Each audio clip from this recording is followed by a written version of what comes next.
लोकसभा में इक्तिसादी सर्वे पेश कर दिया है। सर्वे में माली साल 2025 में मजमूई घरेलू पैदावार 6.5 से 7 के बीच रहने की बात कही गई है। सर्वे में हुकूमत ने निजी शोबे और पीपीपी पर ज्यादा फोकस किया है। आलमी चैलेंजेस के पेश नजर एक्सपोर्ट के बहाज पर मोहतात रहने की बात भी कही गई है।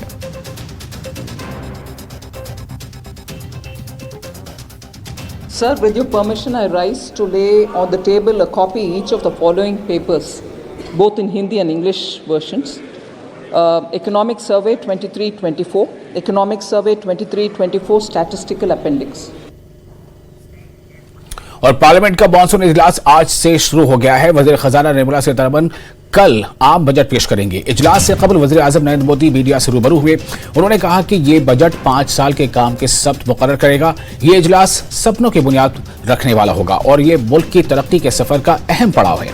उन्होंने मजीद कहा कि हुकूमत की गारंटी को जमीन पर उतारना हमारा मकसद है। देश बहुत बारीकी से देख रहा है कि संसद का यह सत्र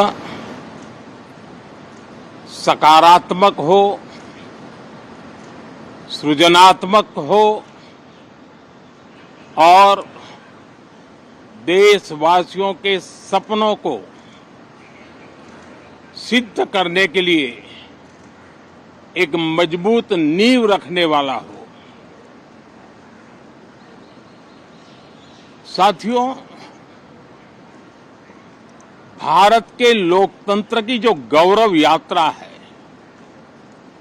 उसमें ये एक महत्वपूर्ण पड़ाव के रूप में मैं देख रहा हूं। व्यक्तिगत रूप से मुझे भी, हमारे सभी साथियों को भी ये अत्यंत गर्व का विषय है कि करीब 60 साल के बाद कोई सरकार तीसरी बार वापस आए और तीसरी पारी का पहला बजट रखने का सौभाग्य प्राप्त हो। ये भारत के लोकतंत्र की गौरव यात्रा की अत्यंत गरिमापूर्ण घटना के रूप में देश इसे देख रहा है। ये बजट सत्र है। मैं देशवासियों को जो गारंटी देता रहा हूं, क्रमशः रूप से उन गारंटियों को जमीन पर उतारना, इस लक्ष्य को लेकर के हम आगे बढ़ रहे हैं। ये बजट अमृतकाल का एक महत्वपूर्ण बजट है। हमें 5 साल का जो अवसर मिला है, आज का बजट हमारे उन 5 साल के कार्य की दिशा भी तय करेगा। और ये बजट